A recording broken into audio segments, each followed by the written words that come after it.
Good morning Africa, CI Africa TV mbokk yi ñu leen di nuyu ci beneen edition yi Good Morning Africa program. As you know that today is the end of the week's edition of the Good Morning Africa program. Te tey moo nekk the first day of Ramadan. Ñu leen na wish a happy Ramadan. May we witness many more years to come. Te ñu ngi jégal tamit suñ leen offene in any way possible because nit mutut. Ñu ngi wax ne Yàlla ñu fekkee ko at yu bari te ñu am a very pleasant Ramadan te buñ fàtte ne tamit Ramadan bi ñëw na waaye coronavirus bi mu fi. This is a special Ramadan boo xam ne is the first time where people are in lockdown, so beware of that and do have a pleasant day and a pleasant Ramadan. So bala ñoo woy si programme bi proper maa ngi ànda fii suma naataango yi ñu bàyyi gaay ñu nuyu ñoom tamit si Good Morning Africa programme bi bara ñoo go in detail of the events happening today. Good morning, Mariam. Good morning, Julde Njai. Good morning, Africa. Welcome back to this show. It's Friday, the last day of the week, and it is the first day of Ramadan. Di leen ñaanal jaama di jégalu tamit di jégalaate yal nañu yàlla boole baal Ramadan la. Weer bu nga xam ne la weer bu ñëpp de séntu la at bu nekk yàlla dafa def weer bi nga xam ne mu tedda soo ñu ngee jégalu di jégalaate di ñaanal ñëpp nañ ko munte yal nañ ko taal tamit. Yal nañu yàlla jox doole buñ see duggee bismillahir rahmanir rahim jeexal alhamdulillahi rabbil alamin ñang waaw Mado Charlie xam naa moom léegi di ma gis ñangeen yi moom Charlie rek ñu ngi leen di nuyu bu baax a baax si suba si di Julde Ndiaye soirée yaay Mohamed ñu ngi koy nuyu bu baax ne itam ñi nga xam ne itam comme dañ ko baaxoo di def si time bi jotee rek ñi Cun Africa TV daal di ko seetaan jëlee si xibaar yu wér te wóor si réew mi ak si bitim réew foo leen mënta nekk ñu ngi leen di nuyu ba pare itam di leen ziare si Ramadan bu nga xam ne am na ñenn si muslim yi commencé nañ tey ñenn ñi de am na ñuy commencé ëllëg waaye ñëpp ñu ngi leen di ñaanal jàmm ñaan yàlla may ñu kattan luñ ko ooree te itam lépp luñ si oor yàlla nangu ko fulandil ñu ko defal ñu ko ay percent thousands of percent yombal ndog yi xaddi yeeg yu saf yooyu yëpp yal na ko yàlla yombal si barke Seydina Muhammad ñang caalit na xam naa ne ñangeen yi daal suma joolaay ak suma séeréer yi daal moom daal mi ne ndogu yeeg ci day ak yu safi gaay dañoo bëgg de sàccandoo waaye comme nuñ ko waxee rek te is the first day of Ramadan xam naa ne ñu bari ñu ngi kontaan all the Muslims around the world. They are very much happy to welcome this holy month of Ramadan. So su boobaa rek ñu woy ñu go straight to our studio stories comme ñu waxee rek today is Ramadan and we are talking to matters of Ramadan because the Gambia Supreme Islamic Council announced the beginning of the holy month of fasting Ramadan on Thursday evening. The period of fasting observed following the sighting of the new crescent, according to Islamic jurisprudence, will last for 29 or 30 days from Friday 24th of April. Therefore, the Muslim feast of Korite, also known as Idul Fitr, will follow. President of the Supreme Islamic Council, Sheikh Muhammad Lamin Toure, delivered the speech of commencement of Ramadan. Alhamdulillah Rabbil Alamin Gambia jampana mo sotota mi alon ko wolo mu sajo manjanti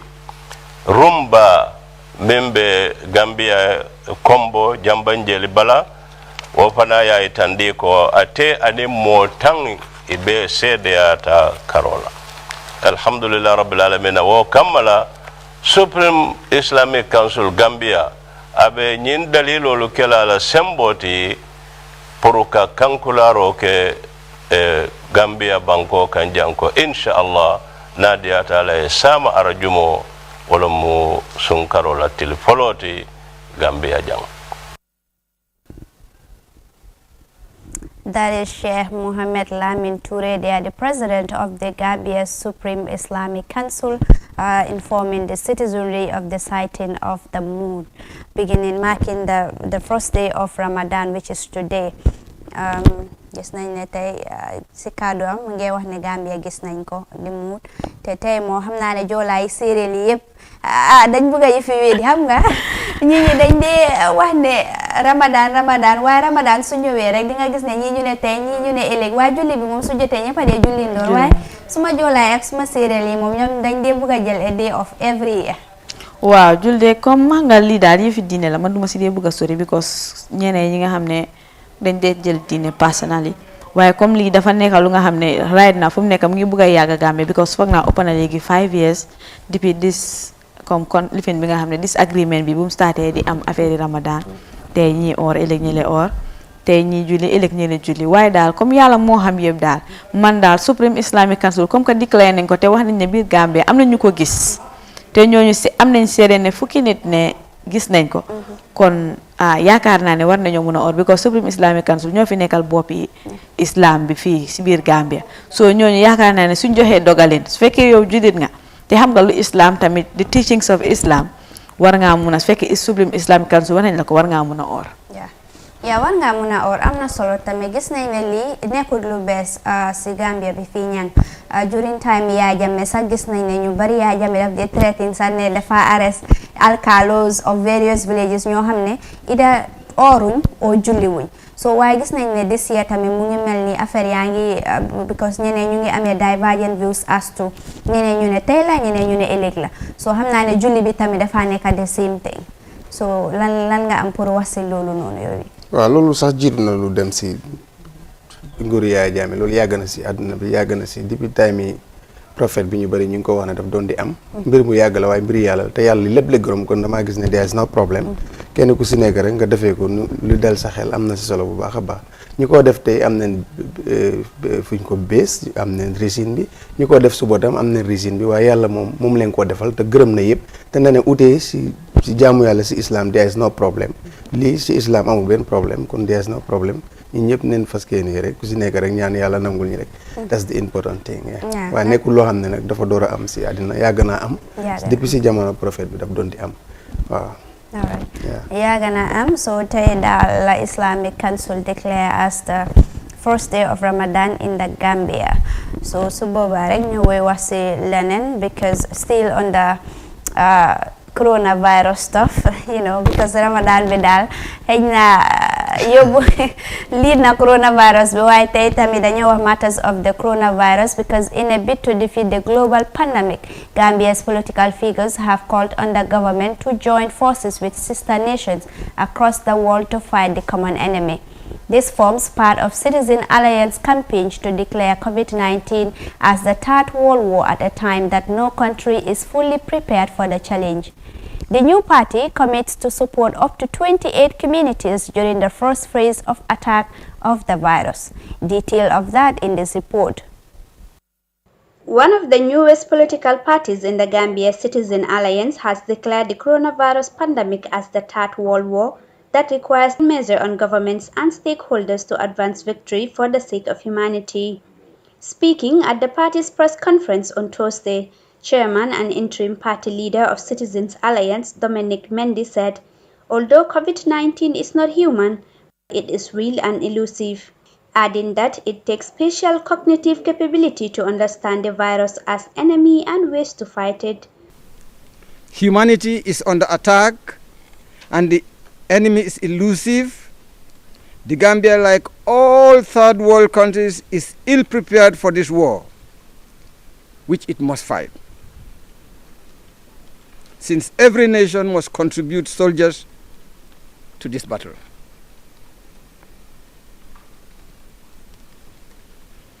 Even the most developed countries of the world, the richest countries of the world, the Chinas, the Japans, the Europeans, and the US, are battling this war, and they are struggling to survive the intensity of the battle.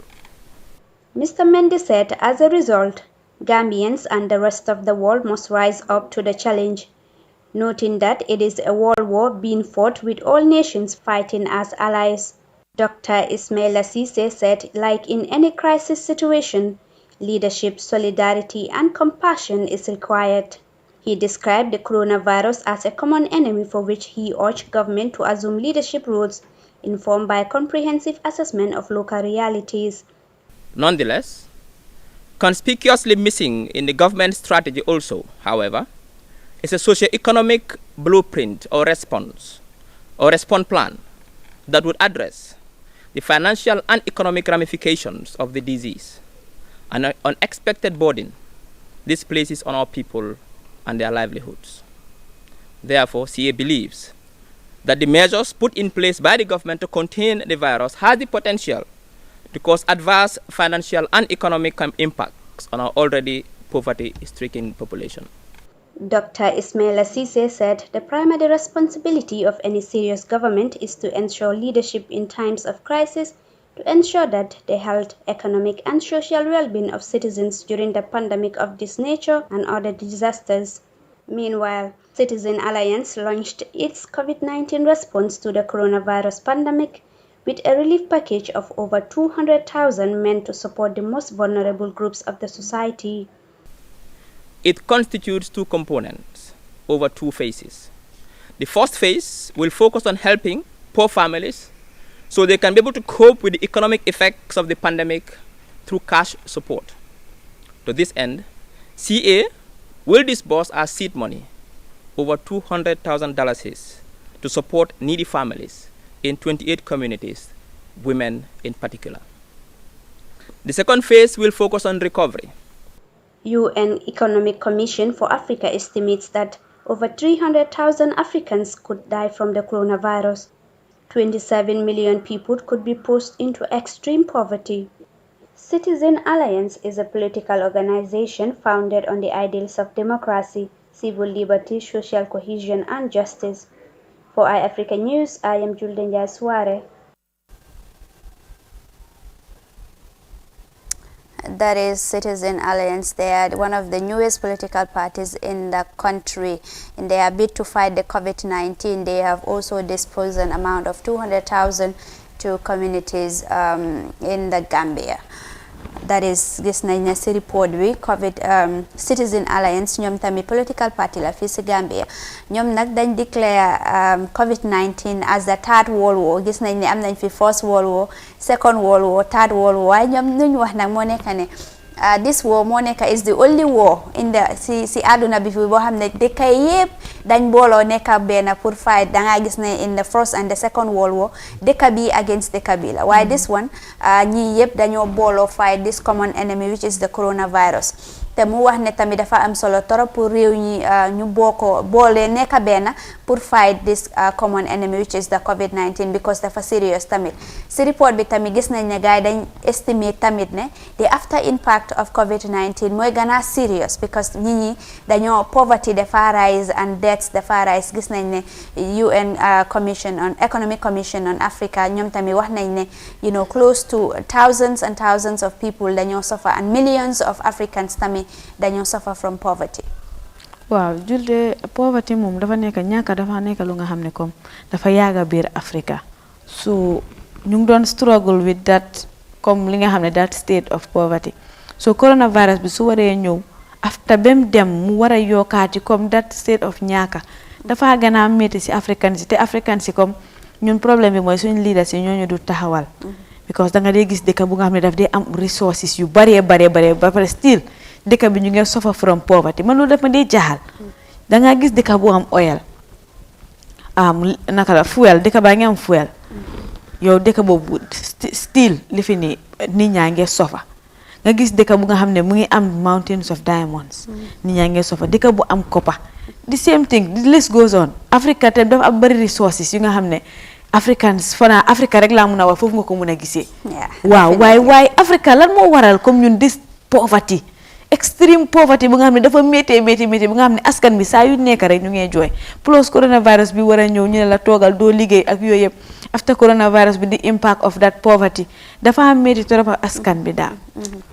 so Nyang dégg nga report bi dégg nga Citizen Alliance Dr Ismaila Ceesay ku nekk political analyst moom tamit wax na dëgg la gars yi dañ rafetlu government bi lu mu nekk di def waaye still now dafa des because government bi dañ nekk di copy si yeneen réew yi lu ñu nekk di def waaye seetuñ Gambia bi lan moo nekk ñun suñ problème ñu solve and the solution based on the problems we are having on the ground.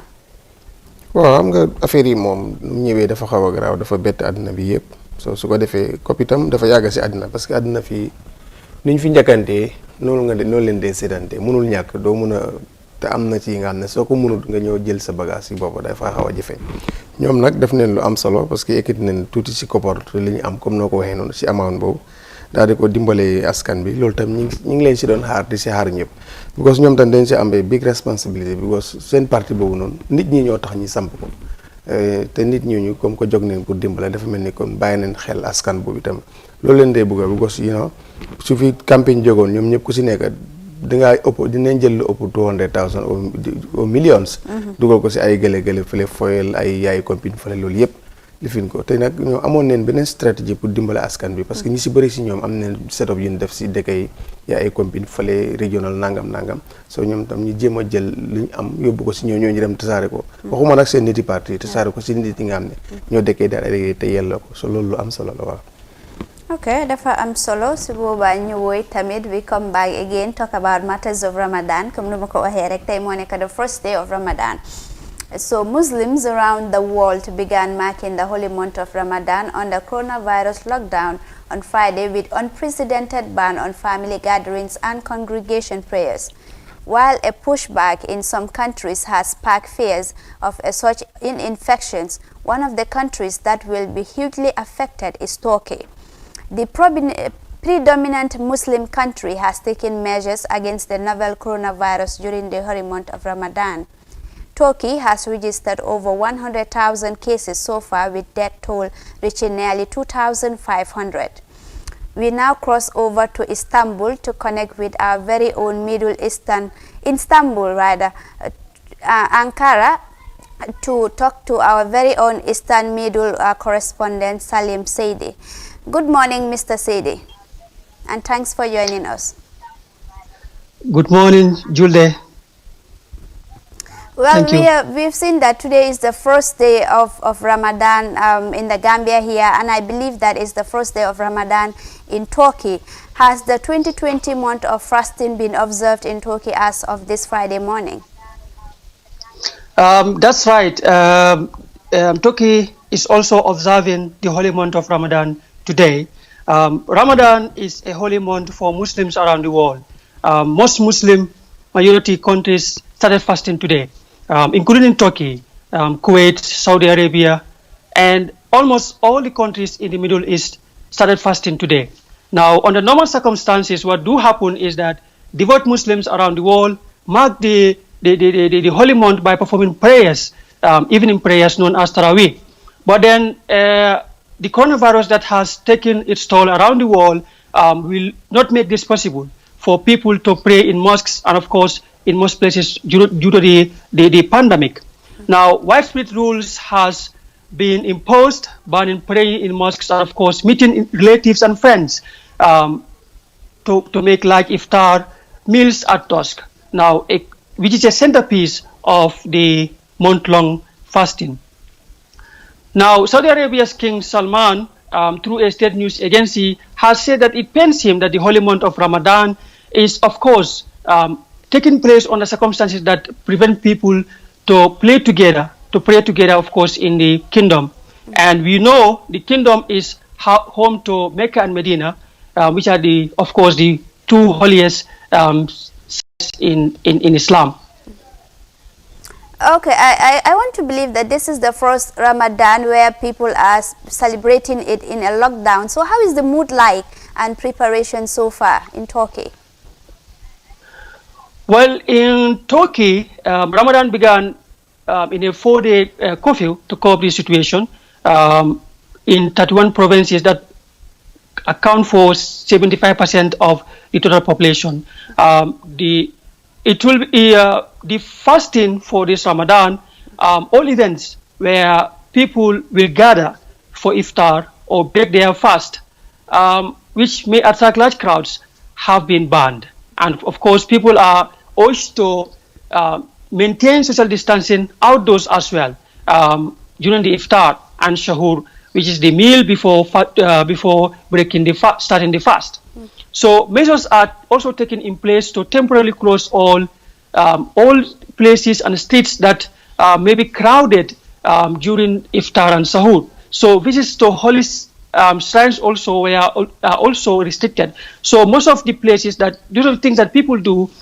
during the Ramadan normally are also restricted. For example, people sometimes people will go out, have large iftar in city centers and places. But now all these events will not take place under normal circumstances because of the fear of the spread of the coronavirus. So all these measures are meant to stop the spread of the disease that has so far claimed the lives of 2,500 people, and of course infected close to over 100,000 people in Turkey. So what is the mood like there? Well, people have mixed reactions. Normally, what do happen is that, especially yesterday night, when people are about to do the first fasting, everybody will go out. People will go out, with their families and friends, and then normally also when people after breaking the fast, people will normally go out to places and by celebrating the Ramadan. But at the moment, everybody is indoors, as you can see. Nobody is going out because of the fear of the virus. And of course, anybody who is going to public places, you have to have a necessary reason to go out. And that's the mood here at the moment.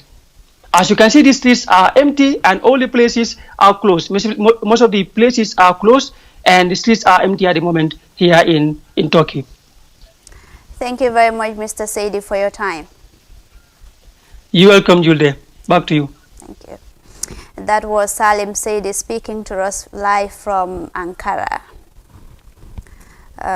Salim Mumfa in Ankara, he was talking to us in one of the mostly affected countries in the world, which is Turkey. Ñom tamit tay mo nek gaay sen Ramadan bi way mu ngi wax ne gaay the measures, part of the measures to cope the COVID-19 is social distancing and of course closing major worshiping centers in Turkey fofu nonu mom tamit wax nako fofu nonu way mu ne mood bi fofu nonu ñi buñ nekk di am because time bobu nonu ñi suñ breaké sen fast bi dañ dé génna pour celebrate and all that way gis nañ ne lolu yu nonu yépp légui has to be put at halt because of the COVID-19. Wow, Julle li mom this year mom 2020 mom fogg na yakar na ne aduna bi duñ ko musa faté ci dafa nekk in history because comme first year bu nga xamne la lu Ramadan digle yep manam mostly half bi yep tere nako because of this coronavirus. Ñu ngi ñaan dal yal nako yalla ekati sen bopay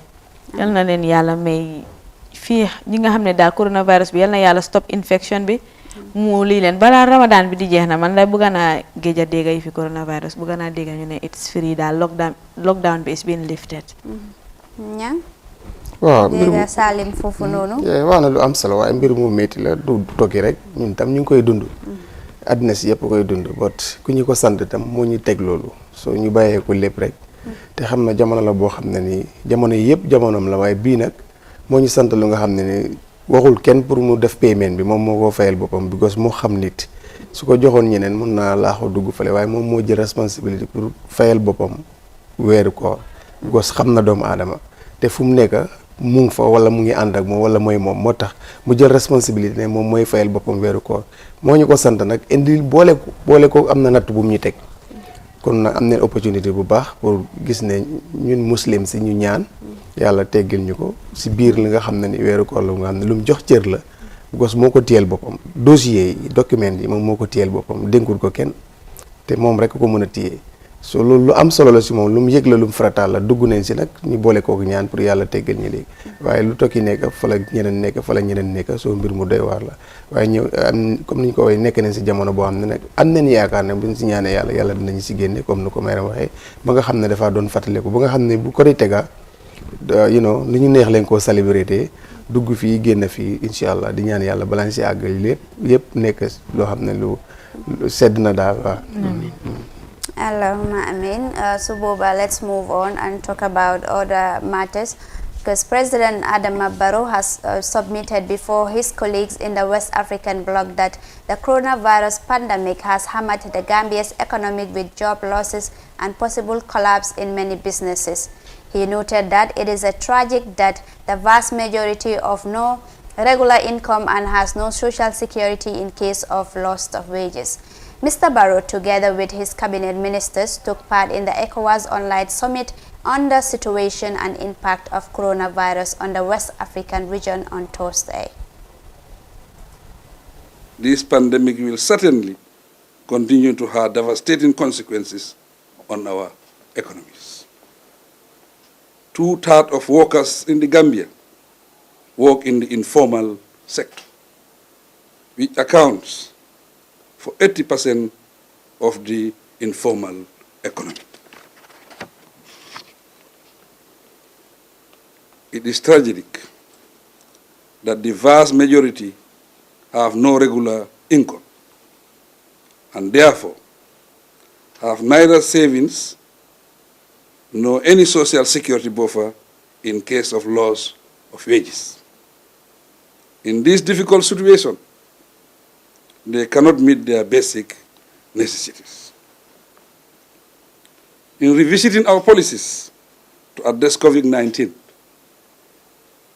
health and social protection measures have been given priority, ranging from testing and treatment to building the human resource base in the health sector and expanding social assistance.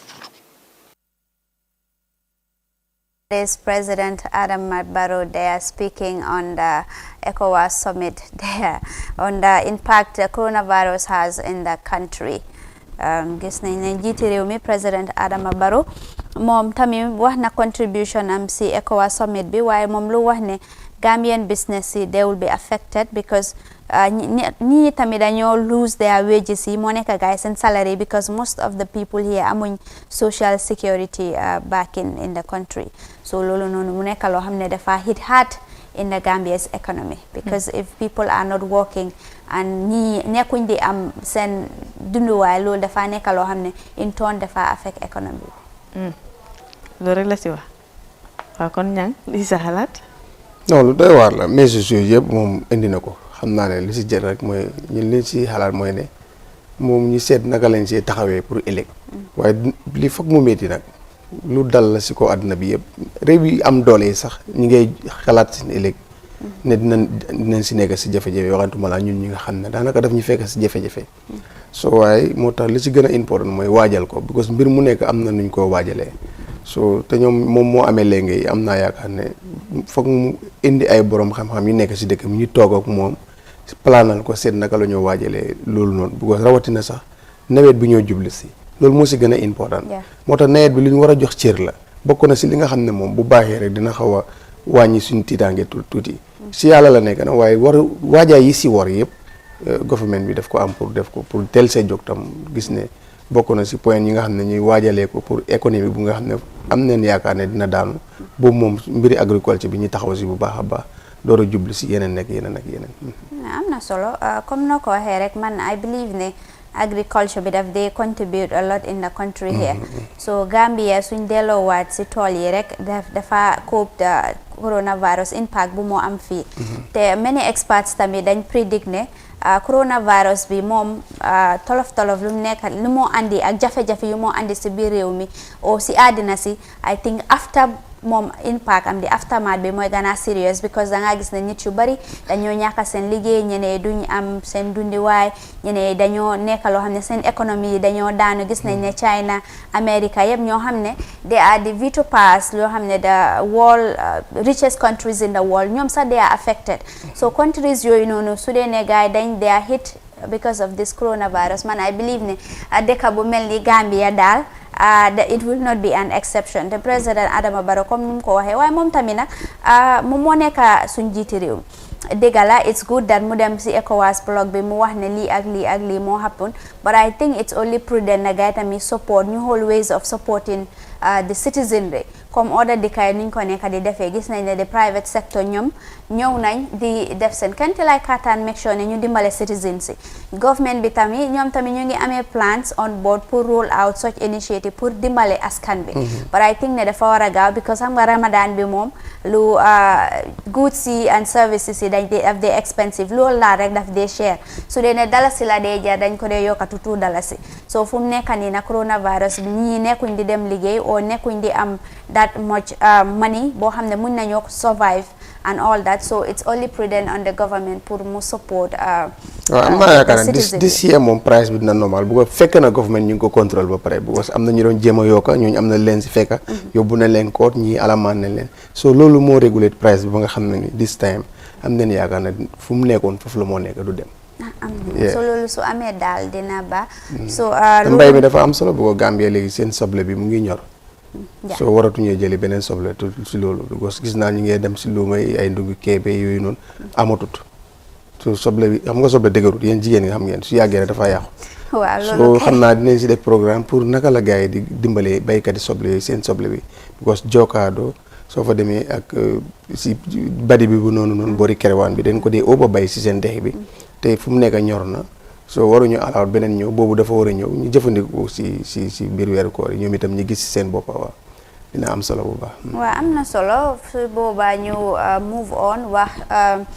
go to our next episode or edition here si Good Morning Africa programme bi moo nekk su newspaper review bi so ñu ànda the short commercial break and come back for the newspaper review.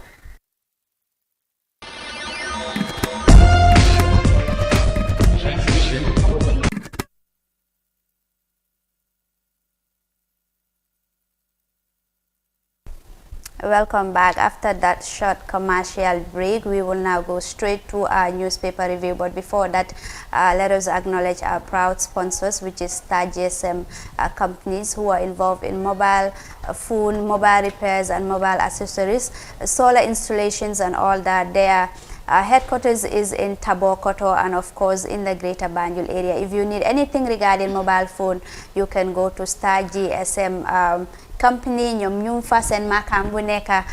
Tabokoto foofu noonu Star GSM company foofu noonu whatever you need regarding mobile phone or mobile accessories demal foofu noonu ñoom ñoo nekk the proud sponsors of this newspaper review on iAfrica TV so boobaa rek ñu let's give the baton to Mariam mu wax ñu what are the main headlines we have this morning. waaw julde tey si suba si suñ newspaper yi am nañ Foroyaa am nañ Standard am nañ Point su ko defee dañoo start askan bi Foroyaa ñu wax leen seen headlines yi Foroyaa start with worrisome state of fish landing sites during coronavirus pandemic. ISESCO Health Ministry set to train health personnel on production of hand sanitizer. 4 COVID-19 patients discharged after recovery. And rice growers in Fuladu Pachar in a state of despair. And NBR to have quarantine center between 23rd March and 22nd April 2020. 1,677 European citizens of 21 different European nationalities who had been stranded in the Gambia were repatriated to Europe via 8 repatriation flights. And the editorial says 24th April and COVID-19, the Republic virus and poverty. Question of the day, should councils be dormant in the face of COVID-19? Wow, you little more on headlines for a newspaper. su ko defee ñu seet benn story ñaar ñu dugga si biir wax askan bi ñu start a worrisome state of fish landing sites during coronavirus pandemic. The state of almost all fish landing sites is becoming worrisome for those buyers, fishmongers and fishermen who operate in the area, and more people are calling for a stop or controlled minimization of the activities in order to save the country from the spread of the deadly virus. As fish meal factories have been permitted to resume operations,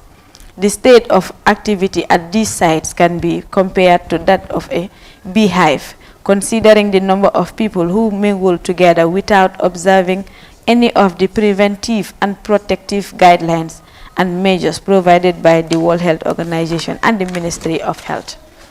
Waaw julde lii dañ nekk di joytu affaire yi tefes yi fi nga xam ne foofu la gaay dee jëlee jën ñu ne gis nañ ne daal ñi fa dee dem di uti jën ba tey góor ñeeg jigéen ñi yëpp nekkuñ di doxalee si ni World Health Organization waxee ne pour ñu prevent suñ bopp affaire yi coronavirus bi gis nañ ne comme seesu wante beeg booloo wante bi ba léegi mu ngi fa ba pare kenn nekku di def preventive measures yi nga xam ne World Health Organization wax nañ ko soo yow li si sa jàngat si loolu. man daal lu ma wax fii rek dafa simple lii nekkut loo xam ne nit war na laa ñëw mu ne la ne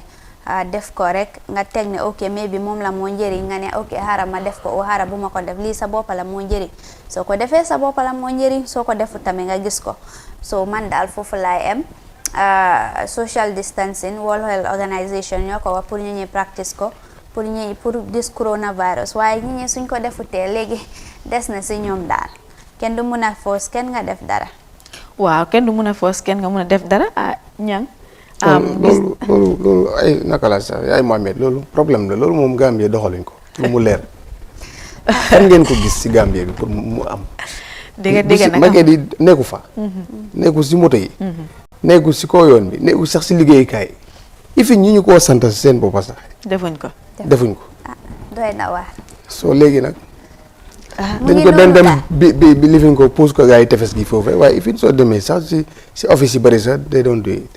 cooli bu ko dafa loolu dafa nekk lu nga xam ne pour nga génnee ko si Gambien dafa jafeñ suñ dafa nekk lu nga xam ne depuis bu ñu amee ba léegi loolu leen xam pour nga war a jékki rek génne loo ko si ay weer wala si ay fan dafa jafeñ ba defe na lii ñun ànduñ sarte boobu moom bokk na si sarte yi nga xam ne doxul yeneen ni na mu ngay dox raasu beeg xaw moytu yeeg taxaw yi fin waaye bii moom doxul te bi farang doxul amul fenn fu mu dox ci fooy dem fu nit ñi di nekk nga gis ko fu mu dox de moom nefi na nekkuñ di ko def waaw su ko defee ñu ànd ak beneen story Forea balaa ñuy wëy. Rice growers in Fuladu Pachar in a state of despair. Many parts of the Central River region depend on rice production for both commercial and sustainable purposes. The means, apart from feeding themselves from that they grow, the excess is used to educate their children and other financial needs of the family. Pachar in the lower Fuladu is no exception to this. On a telephone conversation with some residents of the village by Forea, Numi Baba, a rice producer, says for the past years they have been suffering in their rice fields without meaningful intervention by the government. Wow. Li béykat yi maalo yi la si Fuladu Pachar ñooy jooytu seen naxar ne comme ñoom su passé affaire yi dunda bi li des si maalo bi njee béy loolu la gaay dee use pour jàngal seen doom yi ak yeneen financial soxla yu gaay dee am waaye gis nañ ne depuis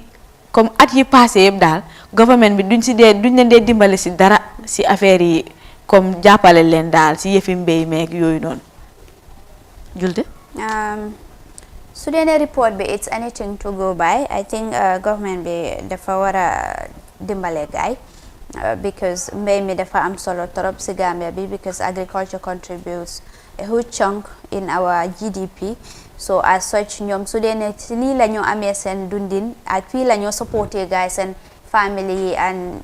pay the school fees of their children then government bi war na dimbale gaay tamit ñu make sure ne xam nga kon ka fii lañ ko amee ñoom ñu ngi do what the vision 2020 Yaya Jammeh lu mu doon oote you know eat what you grow and grow what you eat So I think that it's very important for government bi tamit hold that area comme ñang nu ko fi waxoon rek mbay mi dafa am solo. I think even this coronavirus waaye suñ doolelee area mbay mi rek dafa tolof bi ak jafe-jafe bi dafa wàññi tuuti because gis nañ ne nit ki daal lu munti soona waaye su amee lu moo lekka rek coono bi daf dee xaw a wàññeeku waaye su amul lu moo lekka rek daf dee andi jafe-jafe si dundinam bi so I think ne loolu noonu dafa am solo torop. waaw loolu am na solo ñang because biir report bi sax gis naa ne ñu ngi wane ne biir April sax daf dee fekka tombé na seen ñaareeli harvest moo nekk góob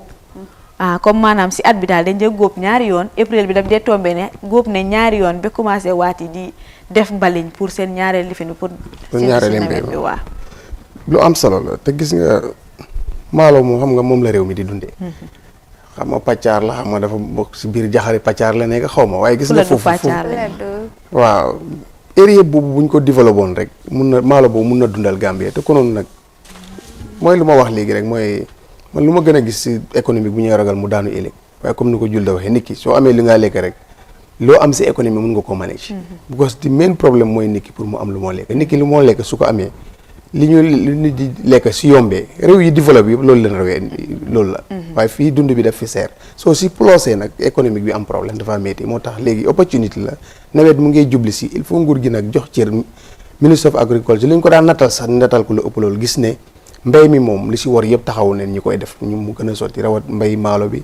dugub yi ak tooli gerte yëpp ñooñu li war si ñoom buñ leen ci jàppalee rek foofu su baaxee rek fii baax bu ko gis nga li ñoo béy yëpp mu ngi si syndicat yi ñun ñi kan moo si du xëy lekk lu nga xam ne dañ koy bay amul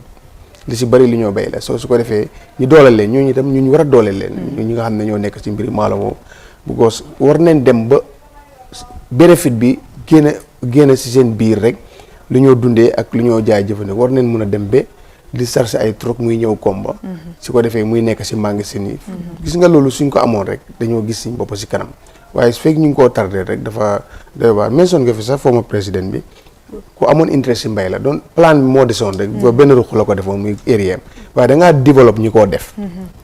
mu am njëriñ waaye Adama Barrow bu demee Mankambakunda ruuj fa la rek pour bay loolu mënut a dundal sax biir Mankambakunda kon nag na ñu koy def flodi bi ñu mën a bay ñoo fa nekk ay Boyram Gàlleman ndax yooyu yëpp ay baykat leen nga dem Saalum dem Ñaamena yooyu yëpp ay baykat leen ñooñu ngay dimbalee si rek bu ñu amee rek su ko defee dëgg bi dafa dem si kanam waaw su ko defee Julde gars yi ñu ngi wax ne time desatut lu bari su ko defee ñu dem ak Foria loolu mooy jaxa standard seen Foria seen newspaper bi ñu riidal gars yi standard seen headlines yi waaw as Ramadan begins Supreme Islamic Council urges respect for government directives. Lieutenant Colonel Dabo tells GAP leader General Bojang to shut up. Between 23rd of March and 22nd of April 2020, 1,677 European citizens of 21 different European nationalities who had been stranded in the Gambia were repatriated to Europe via 8 repatriation flights. And finally, Bamba denies fraud demands £23,000 unpaid dues. Wow, loolu moo nekkoon headlines yi standard yi. Su ko defee ñu seet benn story rek. Waaw ñu ànd ak Lieutenant Colonel Dabo. Following the publication yesterday of an interview in the Standard in which former Army General, now political party leader, Lamin Bojang addressed issues in the Gambia Armed Forces. Serving soldier Lieutenant Colonel Bunja Dabo has taken to his Facebook page to react. He wrote, I read Lamin Bojang's statement in the Standard newspaper where he mentioned the ex-convicts were reinstated into the army while Musa Savage and Silla Kujabi were removed on flimsy excuses. I wonder why why the so-called general is making comparison with issues that are not linked. Wow. Ki Lieutenant Colonel Dabo la moom moo nekk di Islam GAP leader bi ne dafa nekk di boole ñaari mbir yu bokkut di wone ne dañ reinstate ex-convicts yi ak ñu daxa ñaari soldat mu ne daal moom lu ko naxari mooy kii lan la moo boolee ñaari mbir yi nga xam ne bokkut. Julde bari am la bëgg anyway daal man Gambia I think ne dañ wara romba si place buñ tollu ni especially coronavirus bi daf ñu wara jangal dara lo xamne legi am nañ dara lo xamne daf ñu gëna wara dafa more serious than even what these people are saying. Kii wax na ni Facebook page am kii wax na lele and all that. Ñi I think dañ war a génn si loolu noonu Gambian bi dafa war a génn si yooyu. defante bi lañ war a bàyyi 21st century. I mean kii mu ne lii kii def na lii kii lu mu def nii baaxul o kii muslim kii. But anyway it's their opinion but man I think façon yi sax waruñ ko encourage si our various newsrooms si. Because dafa andi loo xam ne jarut is not newsworthy. I think fu mu nekk nii we have more important things to deal with. Like coronavirus bi naka la nekk di dimbale naka la nekk di sonale ñi nit ku nekk fii si dex yi government bi naka la moo def pour mu go to them also mu donate ga because gis nañ ne donations yu bari yu ngi happen fii rek la am si dex yi moom ñoom ñoo gën a sona dara demul si so these things are issues that we should talk about billions si recently gis nañ ne $1 billion si IMF loan bi ba léegi ñu ngi wax ne demul si National Assembly gars ñu ngi def foofu noonu ñaxtu ñu xool whether loan boobu noonu should go through an act of the National Assembly or not so loolu noonu reelaagut $500 million bi tamit ñu ne spend nañ fa 143 million for 143 million boobu noonu fan la dem so these are issues 143 million bi man statement bu ma dégg from the Ministry of Health mu ne 100 million bi it's a substitution bu nga xam ne World Bank pour ñu jox leen this grant dañ joxe 100 million pour mu nekk $12 million no, that is what they said. 43,000 was used on the campaign, like these billboards, the that is what I'm telling and everything. You, like Gambian yes, they tabled it just that the Gambian people are not ready to take it. Why one and not ready to take it. It's about matter of transparency. 143 million, Mariam. It's a huge amount of money. You know, explanation. Most Gambians are saying that is a flimsy excuse and all that. It's not me talking. It's the concerns of Gambians. You're in the Gambia and you have seen what Gambians are raising. So, I think these are matters that we should talk to government, put more and the clarity on than kiwahlike. But anyway, anybody is entitled to their opinion. Well, entitled to their opinion. Yang yolu si sa jangat si Lieutenant Colonel lumo wah General Lamin Bojang ne ko mun nopi. Warta boole ñaari mbir yi nga xam ne bokkut. waaw man kii LT Colonel Dabo bii nii. man dama ko xaar fu Alliance Citizen jógee léegi nii. génne 200,000 dem dimbale askan bi den. muy comment ci affaire yi militaire bi because jógee na fa. dontalee suñ defee lu jaarul am na right wax ko waaye right now fu ñu koo xaar mooy dafa amee parti yaakaar nit ñi askan boobu ñi ngi jaaxle am na luñ soxla. den moom itam parti mi ñi ngay xaar pour mu ñëw def luy moromi parti mi di def foofu leen koo séntu jamono ji ba not muy debate ak army bi moom bàyyi na ña fa des ay think xam ne lu ñoo def te ñoom itam buñ defee lu ñu war def ñañ ko def dinañ génn waxal seen bopp su fekkee lu jaar yoon askan bi dinañ ko xam bu jaar yoon askan bi dinañ ko xam but right now ñu ngay xaar mu génn ak millions or hundreds of thousands dañ def ko si nit ñi loolu la ñoo xaar bu ko si nit ñi la yaakaar mais bi pour dem nekk di head of state waaw su ko defee ñu dema beneen story bi standard bi moom leeral la father denies raping daughter. A man Gambian has denied grim allegation of raping his 15-year-old daughter. Wow, bi dañ ko riidoon fii barki démba di wone ne xale bi dafa tuumal baay ji ne moo daanu si kawam so tey papa bi moo jow deny ne moom daanuwut si kaw doomam bi so boobu moom dañ ko bàyyee askan bi rek ñu xalaat ko su ko defee ñu dem a point newspaper. yaa ko fi indi de. waaw ñu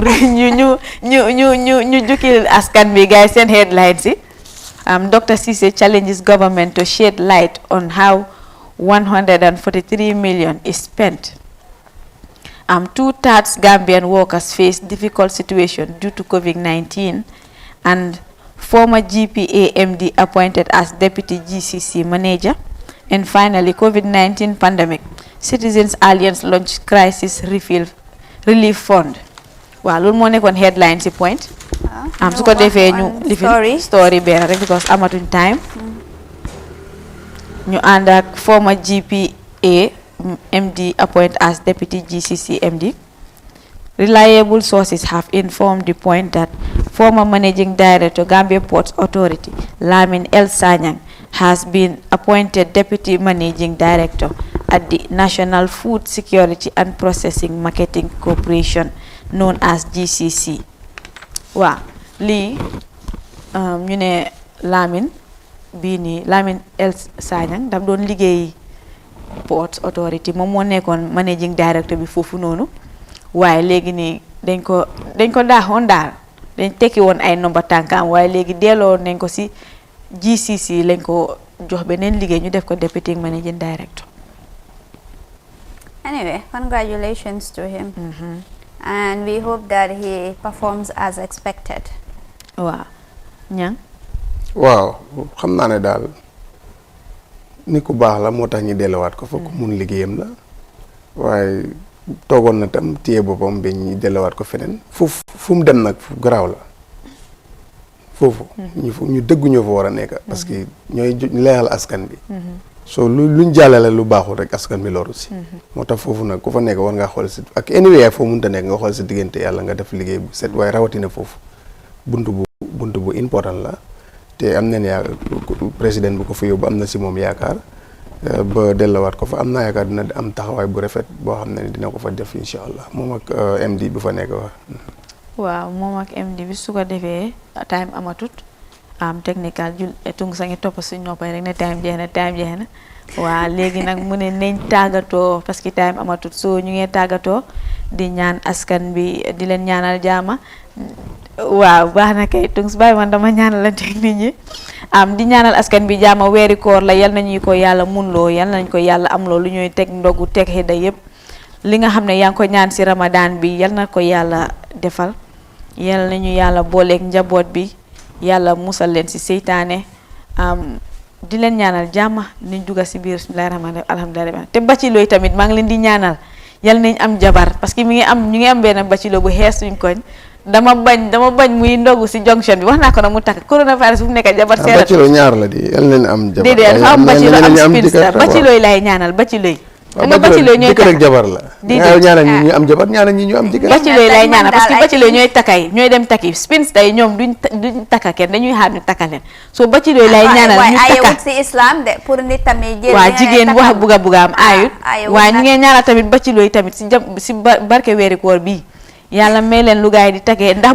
duñ ndogoo si jonction yi koñ yi daal parce que am nañ benn bacilo bu nga xam ne 10 weeri koor moom man su ñëwee sax dinaa ko daaxa si Johnson ni koñ bi la moo ndogoo bàyyil bacilo yi yow ñang tàggatoo rek kii dafa bëri wax yow xaw ma loo amal bacilo yi dama bëgg ñu takka bu ko indi si plateforme bi duñ ko nangu nag surtout sax du la nangu nga continuer di wax sa wax yooyu xamu ko xuloo la si koñ bi xam nga defantikat la waaw Julle jërëjëf yaay Mohamed jërëjëf yéen ñi doon seetaan tam ñu ngi leen di gërëm bu baax a baax di leen jox di daje rek ëllëg waaw di leen wax ne si kanam tuuti bu fukki waxtu ak ñaar jotee jàpp benn waxtu dinañ fi dellu si seen programme keppaar gi am nañ fi ay borom xam-xam yu ñu nar a toggat waxtaanee lu jëm si weeru koor bi ak ngëneelam ak yeneen incha allah. waaw keppaar gi la ñu ngi wax daal don't touch that button, stay tuned because keppaar gi is another interesting program on iAfrica TV and comme num ko waxee rek they are going to talk about matters of the Ramadan which is going to be very much educative. Viewers, that brings us to the end of today's edition of Good Morning Africa program. ñu ngi wax ne bye bye and we wish you a happy Ramadan. Bu leen caalit na suma waaw a blessed and happy Ramadan suma joolaay ak suma séeréer yi dama leen naa monitor rek dinaa leen monitor because yéen sàcca ndox rek ngeen fi nekke waaw ñoom Fatis cincong yi Fatis na ma naa la torop maa ngi wax ne bul sàcca ndox bul laaxatu maa ngi amee suma CCTV cameras yi ñu ngi la follow everywhere. Bye bye, do have a pleasant day and bu leen caalit bye bye.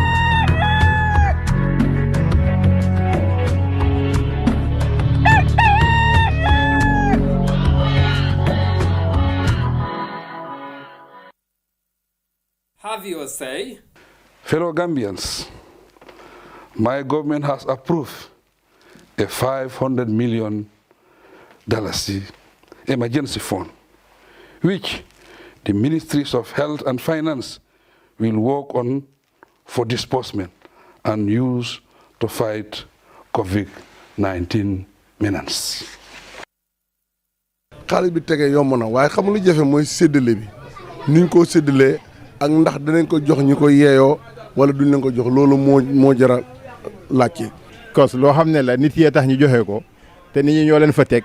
te xaalis nit yi la comme xaalis yi population bi la wax dëgg yàlla li gënoon mooy ku nekk a gis sa boppa man su ma sañoon daal ñu séddoo ko nu mu waroo buñ si def xaaj loo ñii diw nañ ko si ku nekk loo war a am nga am ko. askan bi seen dem ak dikk bu ñu wàññee mu jël ko def ko si loolu noonu participer ko si loolu noonu ba nga xam ne danañ mën a ànd ak moom si wàññi suñ dem ak suñ dikk. génne leen xaalis bi nañ ko génnee ñu def ko ñu defar suñu réew mi defar réew nag da nga koy commencé njàng mu baax nit ñi di faju feebar di faju tan feebar di faju dafa xemul kombo loolu affaire bi du kombo rek nañ génne ci àll bi yëpp ñu defar fa hôpital li war man mi nekk kombo moo war ka nekk fototo moo war ka nekk Pokaw Njóogu moo war ko nekk feneen. waaye nit doo ko mën a wax mu teg këram joxuloo ko dara lu mu lekk soo ñun balaa corona dañu rey xiif moo ñoo rey. nguur bi su nekkee ne 500 millions Gambie ñaata population bi ñun ñaata lañ. 2 point or 1 point. ok 2 point boobu noonu su nekkee dañ ko war a séddale si nit ñi ku nekk ñaata la war a am. million su bëri soosu noonu nañ ko xaaj jox xel benn xaaf ñu téyegum ñu jël beneen xaaf bi yóbbu ko ci communauté bi ñu téyegum. silang ni nga arda ko bulu courant lu sotota ani borolu sayin pentanglu panande nyante hakilo falol fanan kanne ya foko nga ta si suo kono man sala million be maburu nga bulo kono man sana la kuol bebe kuo be kala jeto hana nyin min fankana fontolen ko nga ta si suo kono fotolo man tara man sa do kuol nin karo fate man tara kejo xaalis boobu da nga ko war a xaaj ñu jël xaaj bi dugal ko si wéru yaram bi ñaareel xaaj bi dugal ko si askan bi. Have you say